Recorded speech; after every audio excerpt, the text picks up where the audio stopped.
We're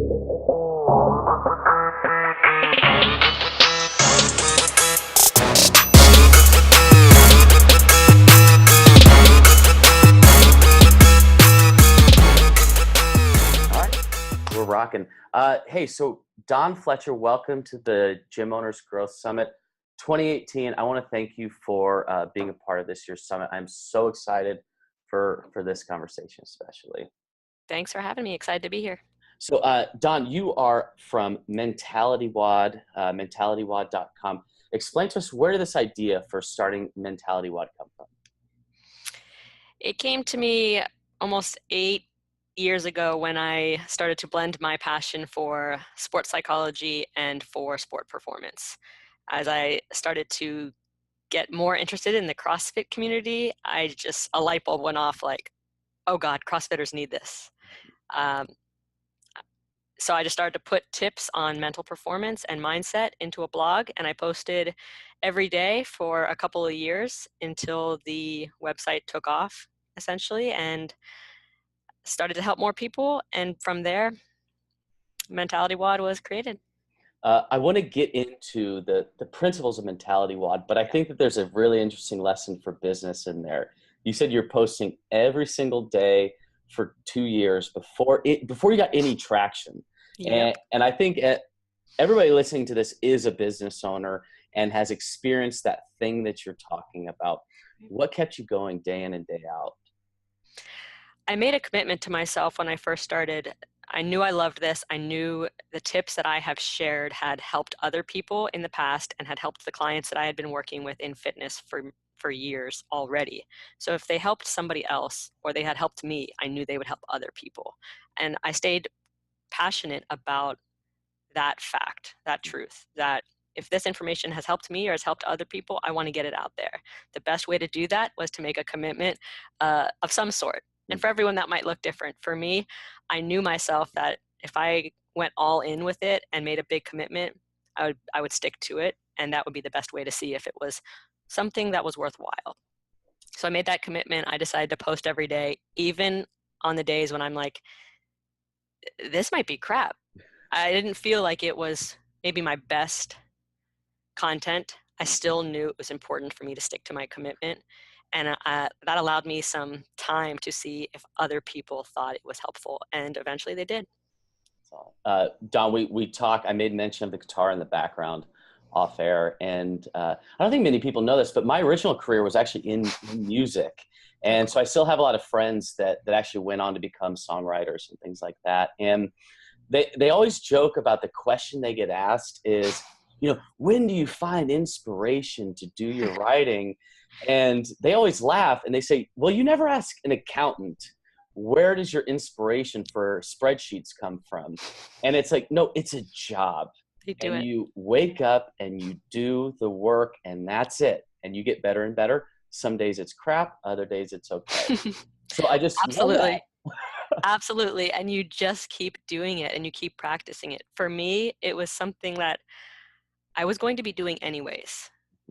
Like a lot of people who maybe are musicians, they were going to be making music anyways. And for me, I was thinking about these topics, reading about these topics of mental performance, writing about them, jotting down ideas in little notebooks.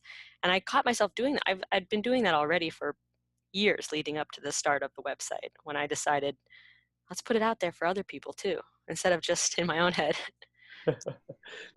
And I would imagine, I don't know if you thought this over those 2 years or not, but the cool thing is that the lessons you learned by doing something every single day would carry you no matter what you did. Whether MentalityWOD took off or not, you've still developed skills that you could use to legitimately do anything.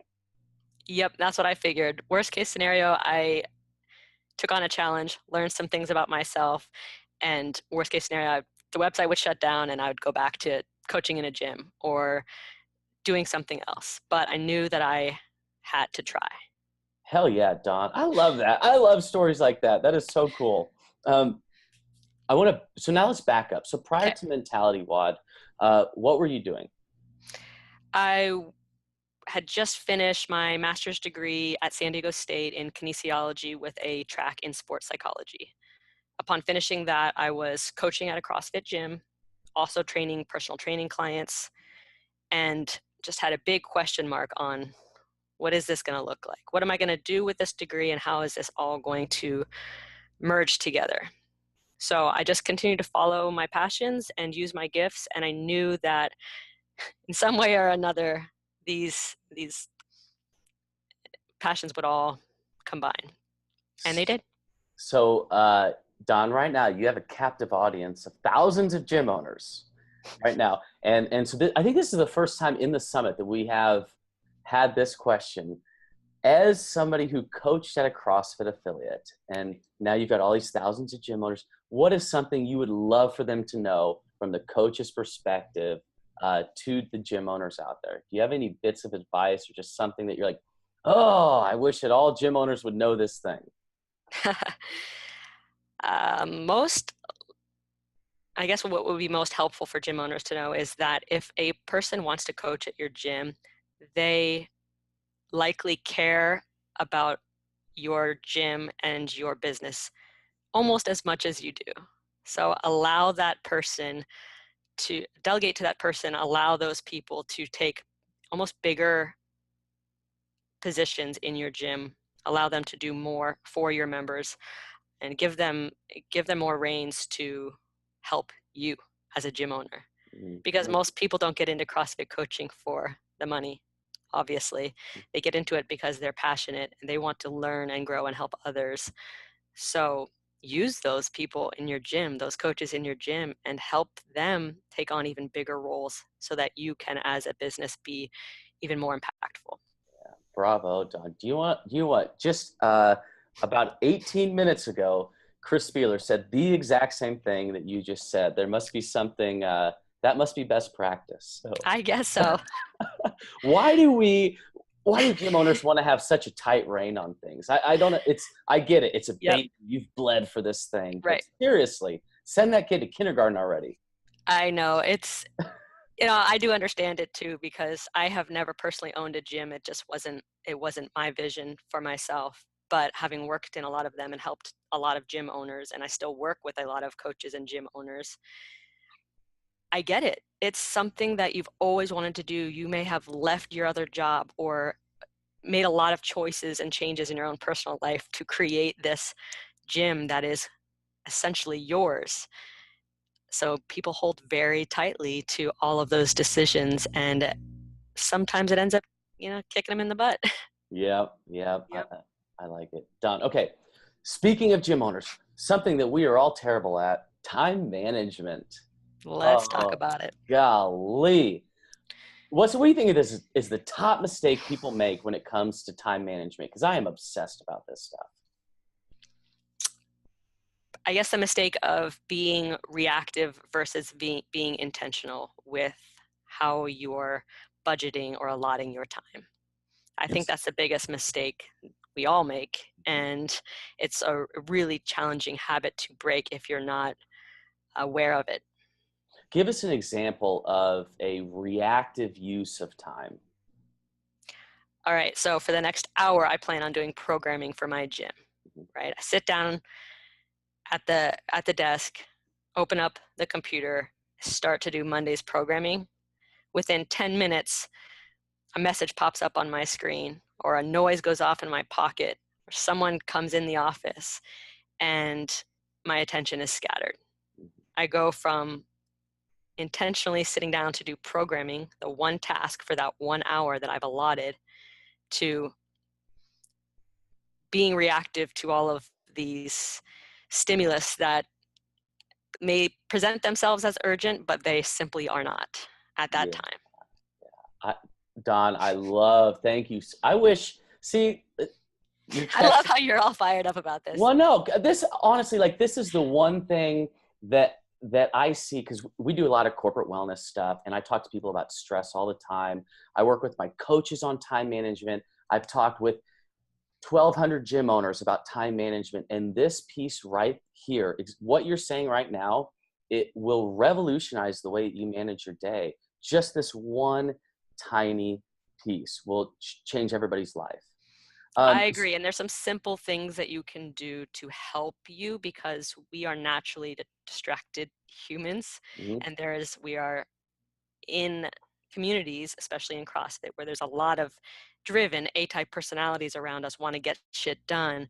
And oftentimes that, again, presents itself as urgency with a lot of distractions that are simply just that, distractions. Absolutely. So what you're talking about here is this illusion of having the capacity to multitask. And And describe I this. try to do Yeah, it too. I love it. I love multitasking right. in a sense, Yeah. but I am so much more effective, calm, and um, just better overall. Like my wellness is better overall when I'm doing one thing at a time. There was an interesting study that came out of, I'm not even going to try and quote where this came out of, but the figure is something like this. When you get pulled away from a task, even momentarily to answer a text message, to regain the cognitive function with which you were pursuing the task prior can take up to 23 minutes to regain full cognitive focus on the Absolutely. previous task. Uh, that's absurd, right? Absolutely. Yeah. It's like if you're trying to do four things at once, you're giving 25% of yourself to each of those things, which is essentially making them that much longer to accomplish or complete with your divided attention.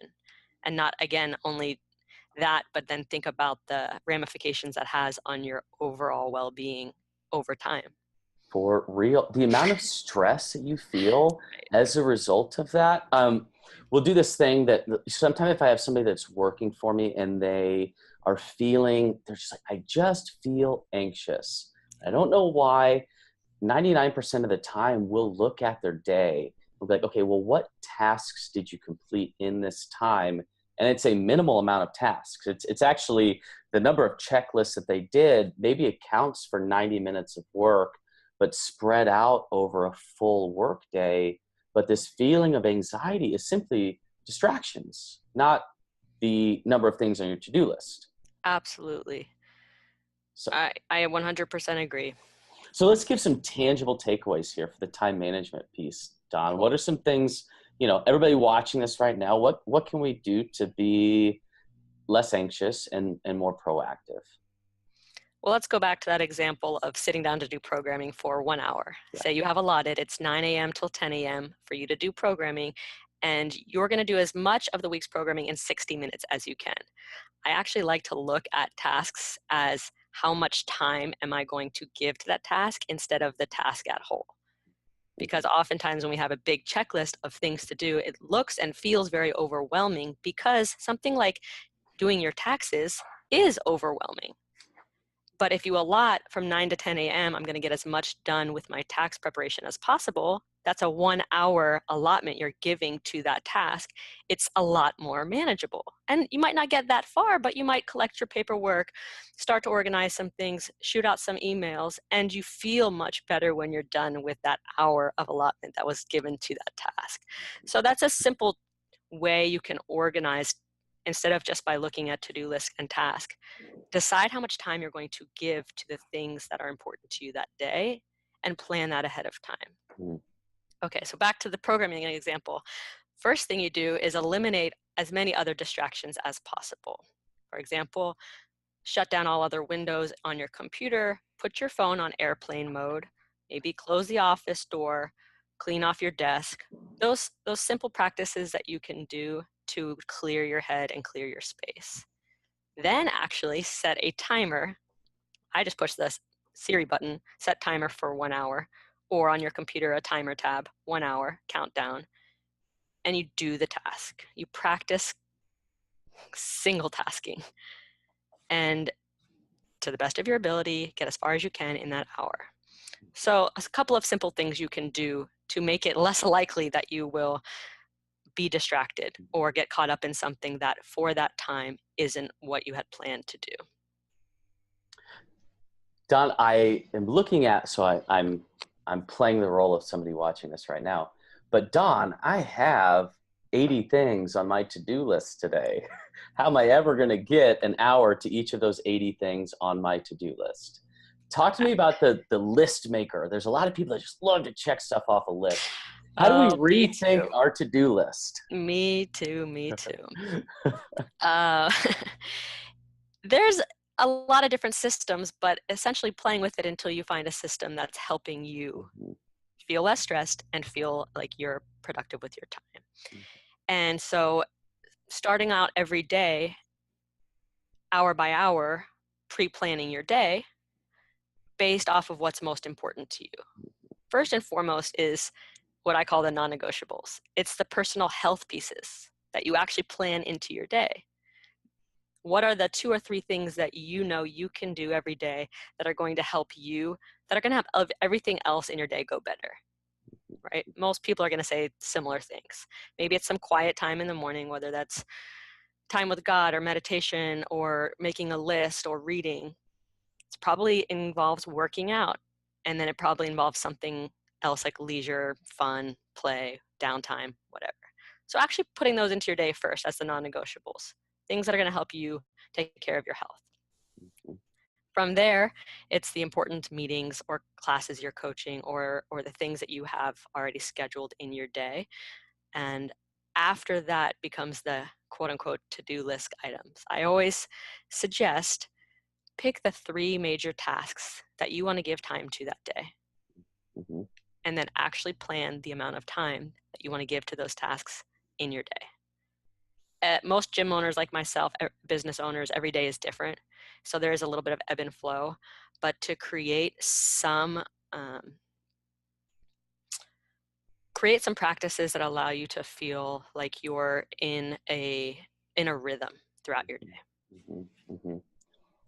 Don, something I learned about myself in the last several years is that in the morning, from probably 6:30 to about 10, my brain works really, really well. And then pretty much from 10 on, there is a just slow degradation until by the time like 7 o'clock comes around, I can barely handle filling a glass of water and using the restroom. Basic human functions are barely achievable in the evenings. And once I learned that and I quit trying to do stuff that required mental power during that time, my stress levels went way down and my productivity increased. How would you now help people understand where their brain works best and how to put certain tasks where throughout the day? Absolutely. If you had to look at a 3-hour chunk of your day, let's just say from 7 a.m. to 7 p.m., and you ask people, when do you feel most alert and energized? I think most people could answer that question. Whether they're more of a morning person, they feel like they're really productive and energetic in the afternoon after a workout, or more of an evening person. And so, yes, we want to do some of the more important things during that time, but also we want to create a practice of not burning ourselves out during that time. Just because Ooh. you and I are probably more alert from 6 a.m. till 10 a.m. doesn't mean we can get everything done in those 4 hours. That sets us up to be even more fatigued from 10 a.m. after.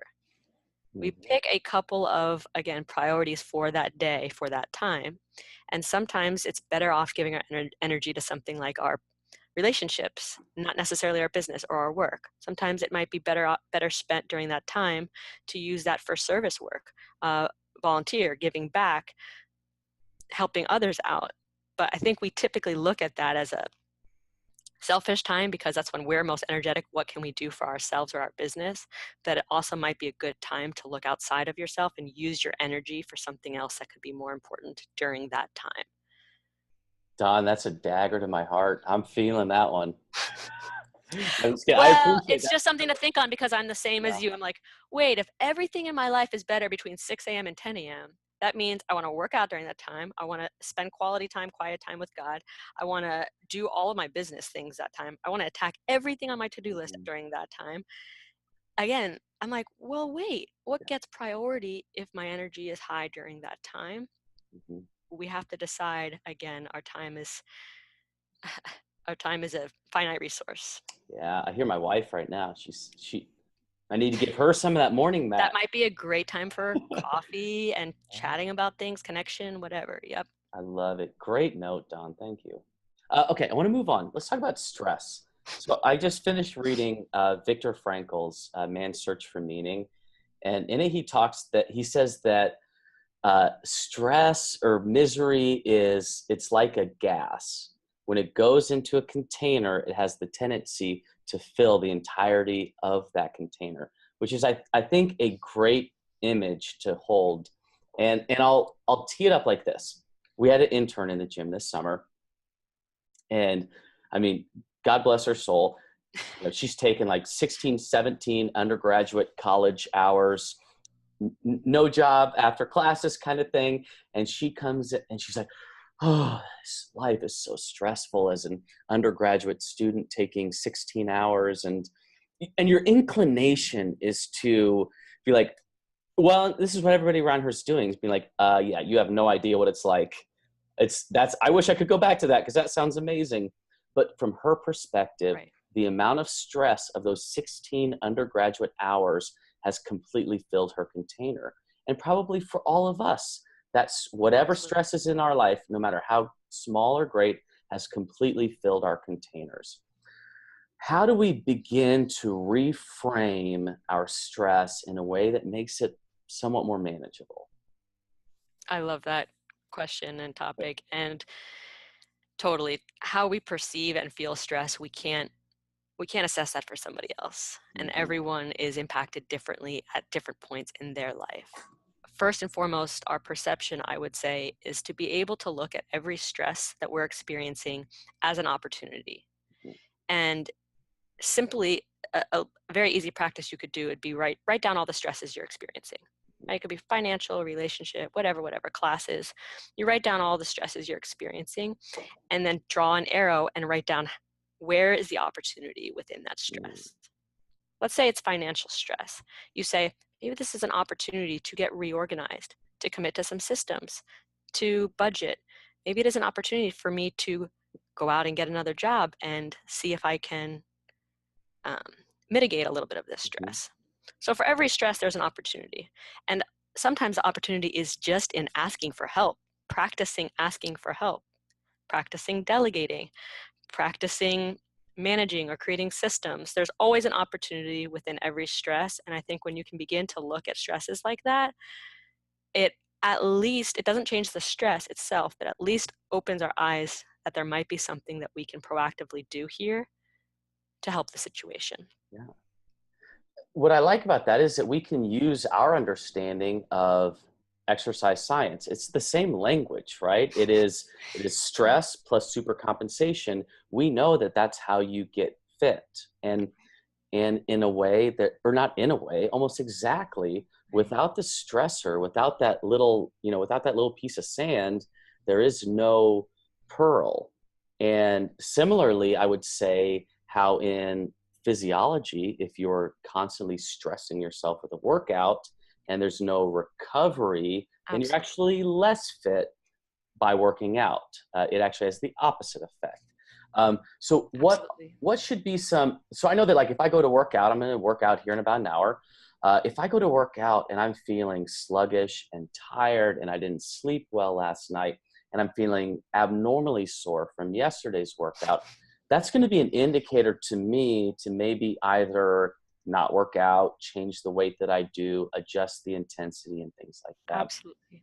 What are Absolutely. what are some of our triggers for like mental stress or work stress that should be indicators that we need to change the way that we approach the next day or the next month for that matter? Right. I would say, even kind of taking a step before that, would be that we often wait until we feel stress, whether it's physiologically or mentally or emotionally, before we work to implement a strategy. And just like being sick, right? We wait till we're sick to go to the doctor. We wait till our oil needs to be changed to go get our oil changed. But what if you could create some consistent practices on a daily basis that would help you feel a greater sense of inner peace? So that's this question I ask everybody that I work with. What do you do regularly to create a sense of inner peace? Right there, most people, silence. Like, I don't know, or nothing, or what does that even mean? What does that look like? What are you talking about? Right? So it's doing things on a consistent basis before the holy shit, I'm overwhelmed and I'm freaking out and I'm totally stressed out and I need to go on vacation for 7 days. Mm-hmm. Right? So creating some rhythms in your daily practices and weekly practices that help you feel a sense of inner peace, because stress is going to keep coming the rest of our lives. So starting there, to answer your question, I guess a little bit more specifically, we can feel it physically, like signs of tension, like you said, signs of fatigue, feeling like we're lacking focus, lethargic. There's, physical markers of stress in our lives. And then generally just the feeling, again, that you are overwhelmed. Mm-hmm. You can't keep up. You're um, you're just generally not feeling as good as you would like to feel, which is going to be most of the time, most people, Mm-hmm. right? So what little things can we, again, play with to mitigate that a little bit? I've found, Don, that, and I don't know if this is true, maybe the athletes that you work with as well, but a lot of entrepreneurs, really driven people that I talk to, there is underneath a lot of things, there's maybe some guilt about taking that time to care for oneself. And I think sometimes we're aware of it happening and you can kind of catch it. But for the most part, there may be this feeling of, I should be doing something else. And that turns into these feelings of guilt or shame about caring for myself. Yes, Yeah, can you speak to that at all? absolutely. That is a real thing. That is a real experience for a lot of people. I would typically ask that person, do you want to be sustainable in whatever it is you're doing? There are periods in our life and there are periods in a season athletically where we do some unsustainable things on purpose. Let's just say you qualified for the games, you just finished regionals, you have a month and a half of training. There's going to be some unsustainability built into your lifestyle during that time on purpose, with purpose. That doesn't mean that that type of training goes on year round. Mm-hmm. Same for us as entrepreneurs and business owners. I ask, do you want your business to be sustainable? Then commit to sustainable practices. If week by week you don't feel like you could do what you're doing for a long time, then it's not sustainable. And that even goes day by day. Like if yesterday was so overwhelming and stressful that you couldn't repeat that today, it is simply unsustainable. So for all of us, we can handle different amounts of quote unquote stress at different periods of our life, depending what's going on. But looking at the sustainability of what you're engaged with. If you care about your business being sustainable, then you care about your practices, your personal practices being sustainable. Don, I love that idea of a season. And I don't think I've ever thought about business owner, well, gym ownership specifically. I'm sure all of the gym owners listening can probably identify, okay, there are periods in time when we don't have a lot of growth. Just people Yep. by nature aren't joining gyms during this time. And then we have periods where it is absurd. And I like the idea of being, I mean, back to your original point of being proactive with our time.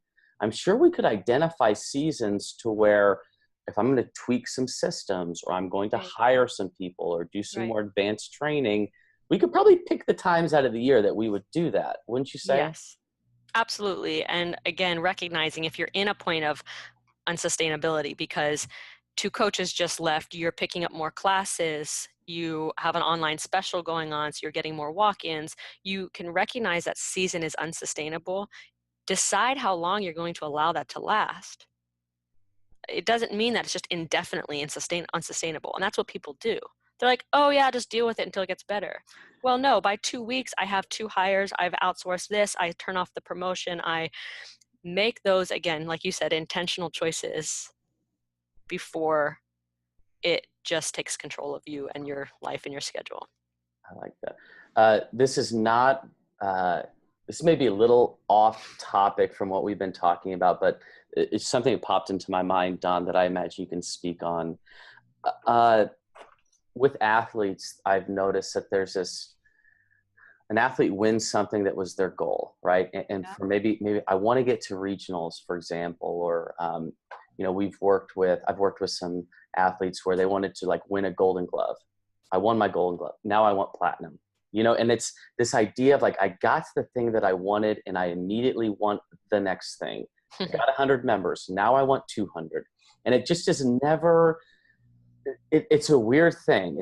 It's a good quality, but I think that it could probably ultimately lead to some just major dysfunction and depression. Can you speak to that at all? Because that's something that I feel. That's a big one. Yeah.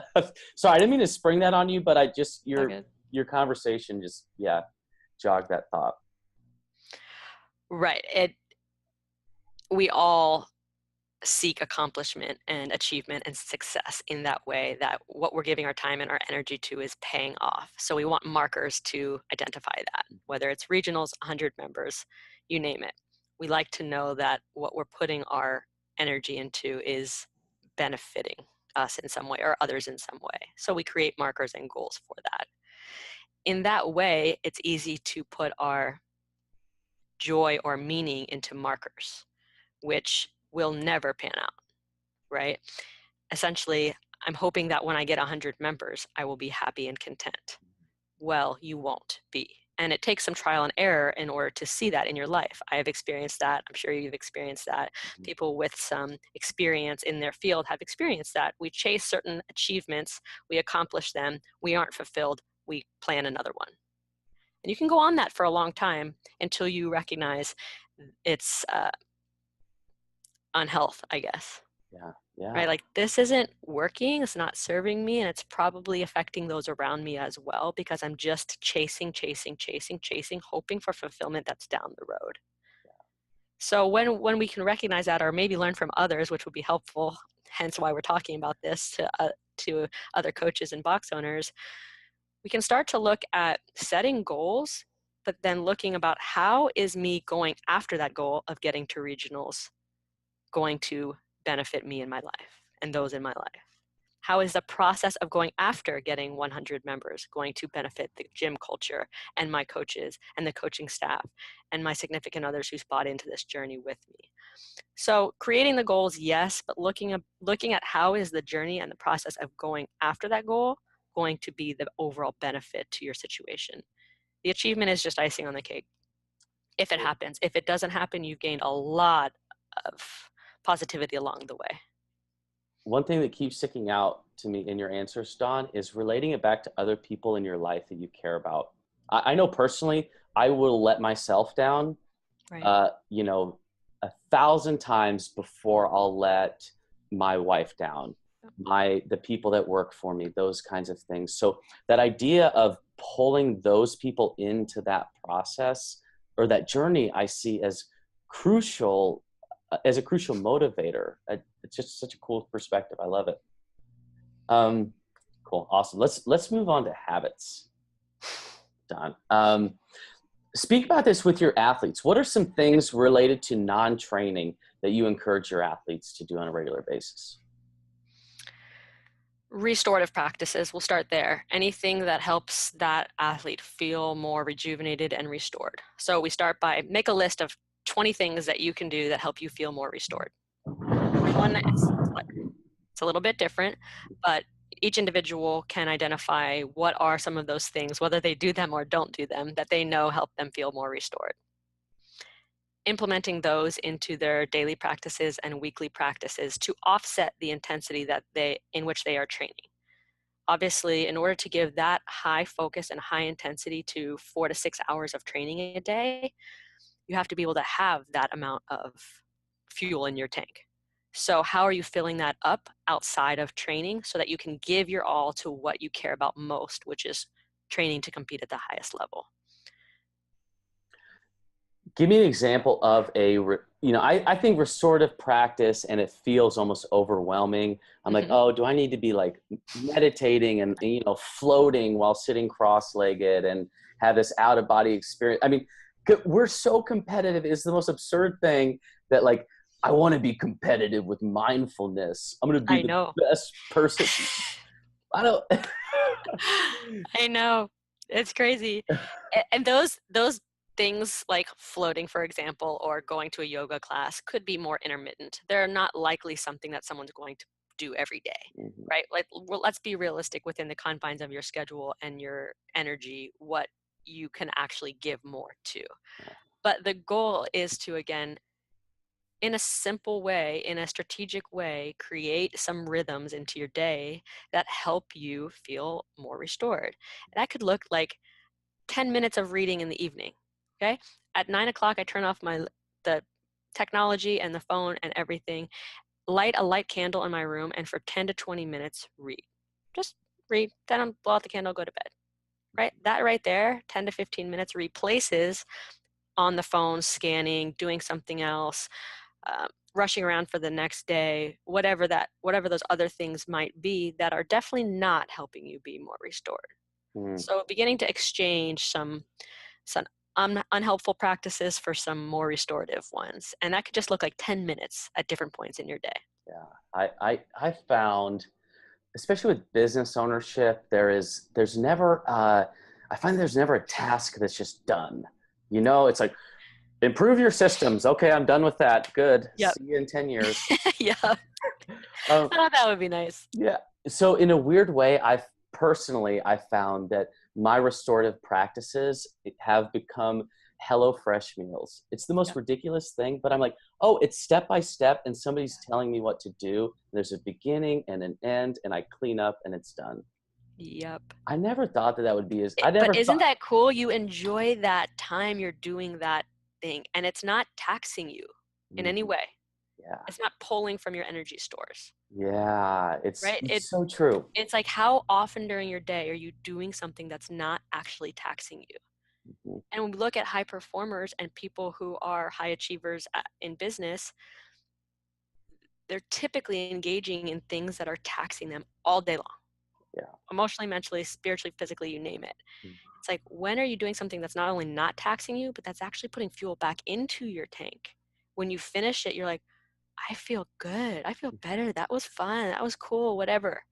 It's so Right. fun. And so just little bits of that throughout your day, throughout your week, again, that helps set you up for more long-term success in a way that cannot be replicated by more things on your checklist.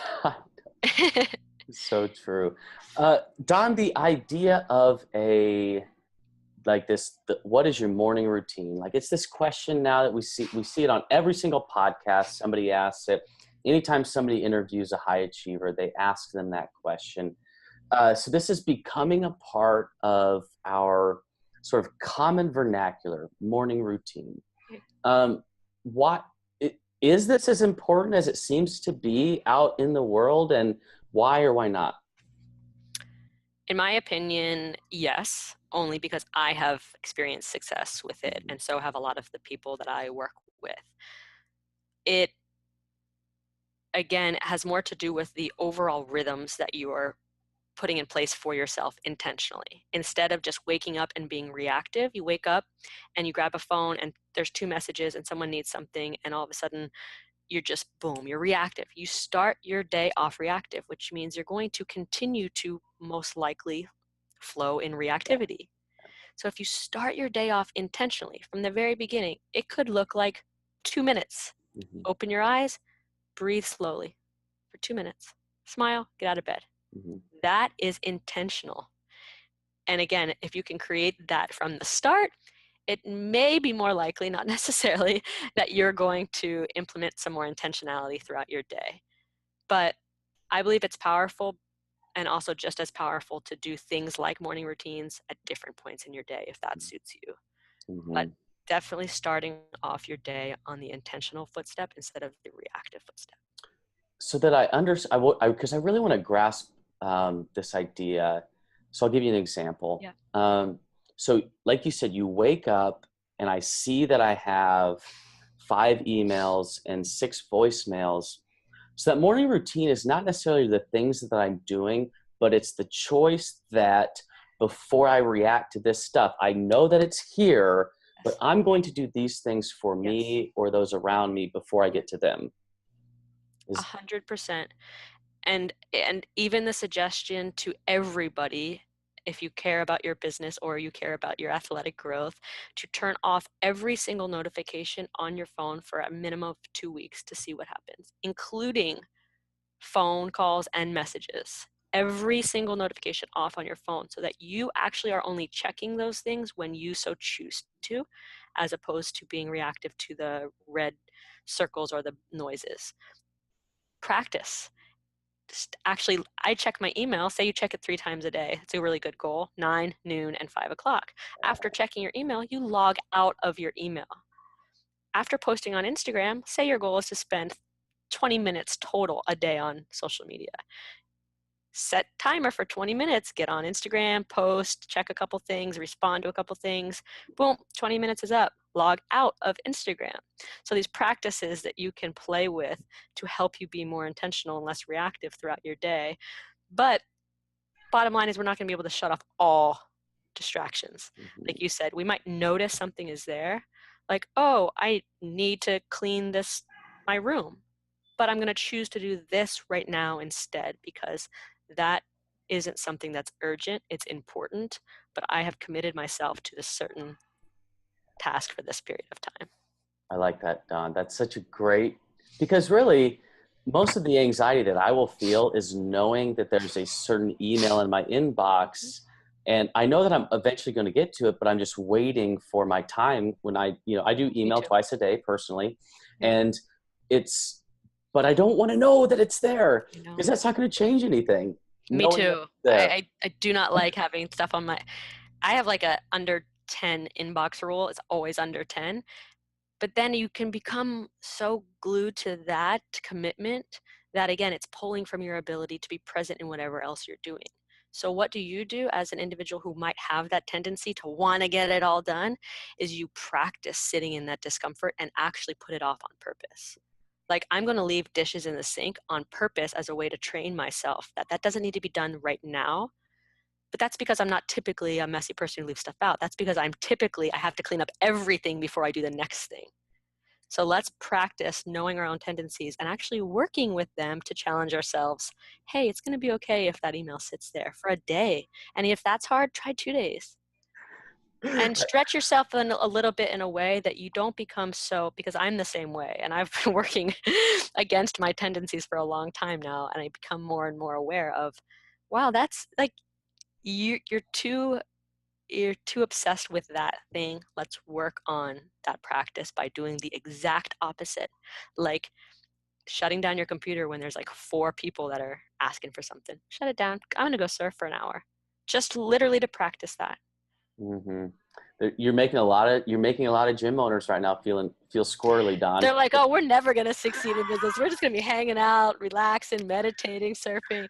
Yeah, the goal of this all is to help you be more effective at the things that matter most to your gym growth.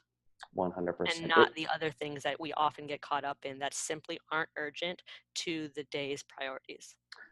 What's a really interesting thing here, Don, is that everybody listening, if you were to ask them, what is the most important thing about your gym? What is the thing that makes it unique? Almost everybody will say it's our community. Mm-hmm. And to me, that screams you have to be present, you have to be well, and you have to be able to sort of shepherd this community. So it's weird that we say that's the most important thing to us, but yet we have all these habits that are counterintuitive to being able to actually express that to our members.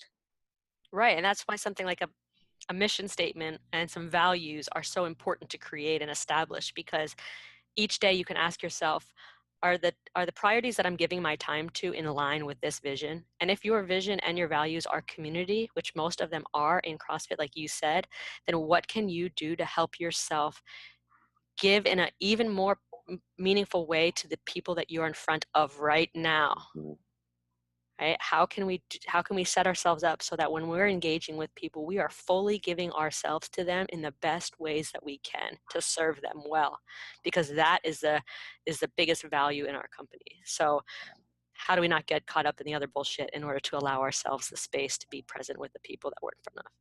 Don, awesome. I hear Clay right now. He's like, this interview's going too long. I asked him to allow more time for the interviews because I knew that these are going to be No so problem. good. I could go on all day, but I think Oh we did man, pretty good. Don, this is awesome. Okay, my last question that I have, and it's the question I'm asking everybody, is we talk a lot about as gym owners, especially when we first started off, we have this tendency to care about our members almost oftentimes more than we care about ourselves, and more than we care about our families. We've risked our entire lives for these people's health, and sometimes we care about their health more than they do, which makes breakups very difficult. That first member that has ever left your gym, even like the first 12 members that left your gym, it's a gut-wrenching experience. I would like you to just speak to that. Either you can speak to it, give us some advice. How do we handle this experience? Maybe you've experienced something similar, but how do we just kind of go easy on ourselves with this one? Yeah, when you're bought in and you're passionate about what you do, it might not easy to go easy on yourself when you know someone just left an opportunity to change their lives, right? We're passionate about improving the lives of others, and that's how I feel it, and I know that's how a lot of other gym owners and coaches feel it too. Like, oh, I just lost an opportunity to really impact this person in a deep way. I have an online training program. It's a membership base, and people leave it every month. And at first, I'm like, oh my gosh, more people are canceling their membership. It's just $15 a month. It's like nothing. So I'm like, why are they canceling? It must be really bad if they're canceling for only $15 a month, right? And so you're impacted because you care about your business and the way you have it set up, and you also care about that person and their growth. They started for a reason, and you were hoping to be able to help that person. So I guess two things. One, follow up with that person to get some type of feedback. What could we have done differently to help your experience? And oftentimes it's not going to be something related to what you did right or what you did wrong. It's going to be something in that person's personal life. But try to get feedback from them. Get feedback that could potentially help you make some adjustments in the way that you manage your gym. That would be the first thing. The second thing I would say is that the more people that you have leaving or canceling, that probably means the more people that you have joining. Probably growth in ways doesn't look like growth straight up all the time, right? It looks like growth, growth, growth. And so I'm like, okay, 5 people canceled this month. That probably means 30 people joined this month. And to be able to look at growth in a way that's what happens with membership. That's what happens with, of course, we don't desire that, but that is how numbers work in companies, right? You may get a handful of people that fall off, but that if you're doing a great job over time, you're going to have growth on the other side of that. I guess look for the positive. Don, that is amazing. That is such a good answer. This idea of if people are leaving because of a change that you made, especially that you know is the right change to make, that is usually a precursor for like meteoric growth and amazing things happening. But it's all about that mindset shift.